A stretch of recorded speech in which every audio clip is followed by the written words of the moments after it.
they're chasing shiny objects. They're doing random acts of marketing. They're going to a networking event or a chamber meeting and they're learning about the newest, latest this or that. And they end up running campaigns in silos, trying things for a day or a week or a month. And then it doesn't work. You're inside the jar. You can see your life, the inside of the Yeah. label, because you're inside the jar. And then I come in and I'm able to see you inside the jar, and I'm able to give you a different perspective. Today, we're featuring a special conversation that previously aired on our sister podcast, The Unbridled Creative, because its themes align beautifully with what we explore here on Be Locally Loved. We hope you enjoy it. Moving to a new town can feel overwhelming. You don't know where to go, you don't know what to do, you don't know who to trust. That's where Be Local comes in. Like a best friend, Be Local personally welcomes newcomers and connects them to the best local businesses, restaurants, community events, so they can feel at home faster. And for local business owners, Be Local is like a matchmaker, introducing them to new families who are ready to form long-lasting and local relationships. To grow your business by reaching newcomers, visit reachnewcomers.com. Okay, this is our final creative spark in a series called How Marketing Works. Today, we're talking about marketing as a system, not a campaign. What does that mean? Well, it's probably one of the biggest reasons that marketing feels frustrating for a business owner is that they're chasing shiny objects. They're doing random acts of marketing. They're going to a networking event or a chamber meeting and they're learning about the newest, latest this or that.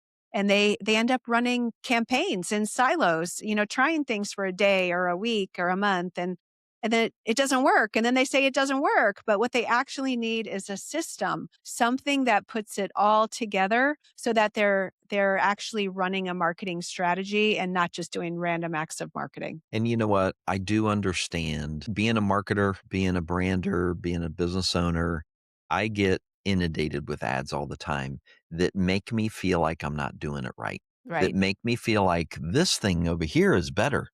Yeah, but this person says this thing's better. And then you get that all day long. And then all of a sudden you have information overload and there's a syndrome or whatever. You may know what the name is, Laura, but when you can't make any decision anymore because Right. you're afraid any decision you're going to make is not going to be right. Well, you're kind of in You're a stuck. state of chaos. And I mean, honestly, that's why people like I exist in the world. Is like my job is to see you inside the jar. You're inside the jar. You can see your life, the inside of the label, because you're inside the jar. And then I come in and I'm able to see you inside the jar and I'm able to give you a different perspective. And also, it's not your job, business owner, to be an expert in marketing. It's your job to be an expert in your industry and be the best version of you and your business that you can be. So we want you to understand that if you're feeling frustrated in your marketing, if you feel like you're trying this, you're trying that, you're throwing spaghetti against a wall, it's not working. You've just got caught up in a syndrome that we call random acts of marketing.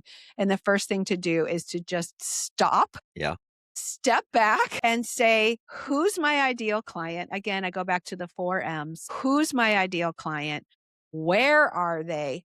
How am I going to reach them? How am I going to, share a message that resonates with them to attract them to me?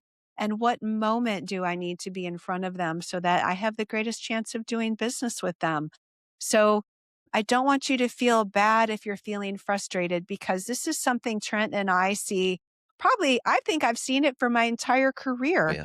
Business owners they feel like they're in a pinball machine and they're going from this to that. And I tried it and that didn't work. And the biggest thing when you're feeling like you've tried something and you didn't work is remember what we've already talked about in this series is that a lot of people, they don't give it enough time to work. They don't understand the ROI of how it's supposed to work, right? They're not understanding that it needs to be a part of a bigger system. When I say system, here's what I mean. Marketing's job is to help you find, attract, engage, and retain an ideal client. That's marketing's job. It can touch every area of your organization. It is not just the job of your director of marketing or your marketing manager or your social media manager because every part of the business touches that system, Mhm. right? Maybe you're a specialty fitness store and you're selling treadmills, ellipticals, bikes, home gyms.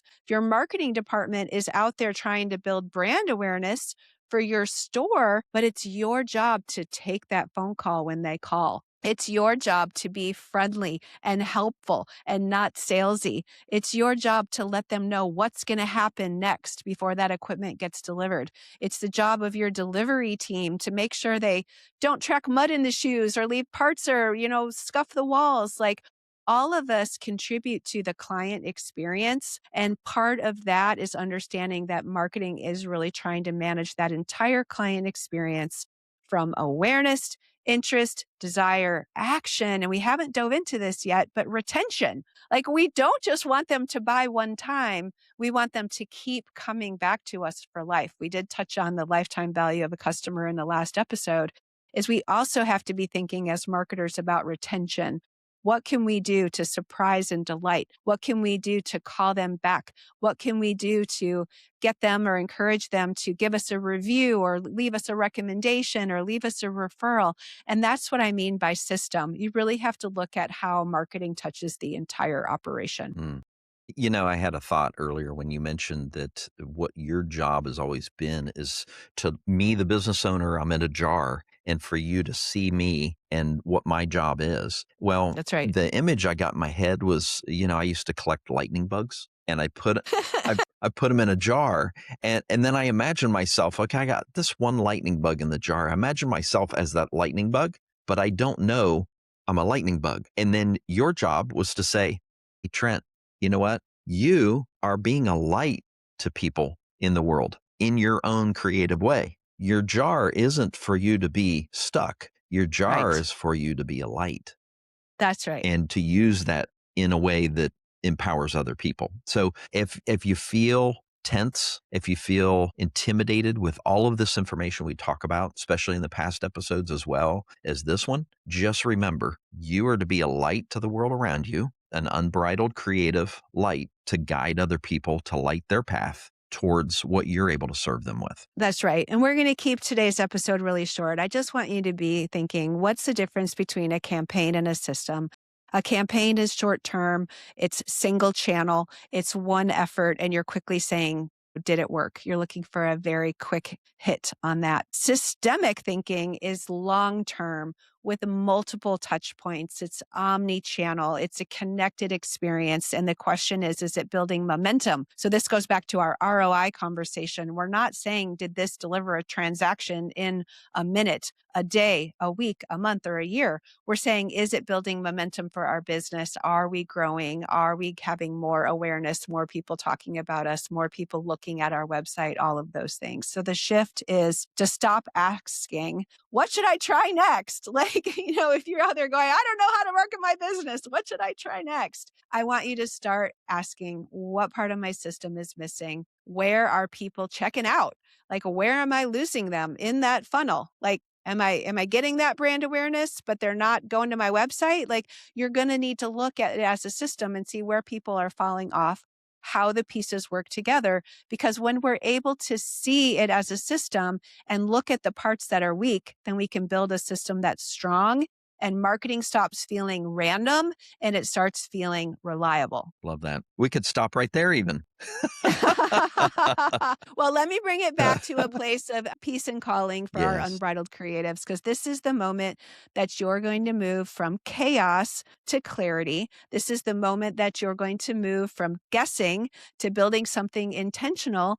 And again, you're the business owner. Focus on your business. You don't need to do everything. You just need to understand how it's all connected and rely on someone. Maybe you do bring in an outside marketing consultant to consult with you and just make sure that you feel confidence and clarity in your marketing. Trent and I are both here to help you do that. But again, we're not here to sell you. We're here to educate you. We're here to inspire you. We're here to equip you and help you, do this for yourself. Let's just recap what we've done in this series. At the top, we kicked off a conversation called How Marketing Works, because we want you to understand to be successful in marketing, you need to understand how marketing works. There's a lot of And then stuff in that one. there's a Of stuff lot we of covered. stuff in that one for sure. And then we dove into these little mini episodes that we called Creative Sparks for You. The first one was about stop chasing leads, because if you don't understand where leads fit in the funnel, like you're going to make yourself crazy chasing the Exhausting. hitting the wrong target, climbing the wrong ladder, all of that. In the second Creative Spark, we talked about give it time. Don't forget about how Napoleon Hill in that story, they were digging for gold and they gave up and walked away. And the next person came in with fresh energy and fresh ideas and fresh work ethic and found the gold. Give it time. Understand how it works. Give it time to work. And then episode number 3 is about ROI and measuring the right things, understanding we're not trying to measure a transaction. That's what sales does. We're marketing. We're trying to measure the brand impact of our efforts. We're trying to look at the cumulative effect over time. And it's something that builds momentum. So let's make sure we're remembering that ROI means return on impact. And that is a big concept. So you might want to listen to that episode again. And then this last one, we talked about how marketing is not a campaign, it's a system. And just to remind you that it touches all areas of the organization and it should be connected inside your operation. So again, you're achieving your goal of finding, attracting, engaging, doing business with, and retaining your ideal clients. Because now that you've been through this series with us, you don't just, understand marketing, you understand how it actually works, and that's going to empower you to grow your business. So we thank you all for joining us today. Remember to be bold, break free, And live unbridled. Thanks, everybody. God bless. Thank you for joining us for Be Locally Loved. If you enjoyed this episode, please subscribe, leave us a review, and share it with someone who cares about building thriving communities as much as we do. Until next time, love where you live.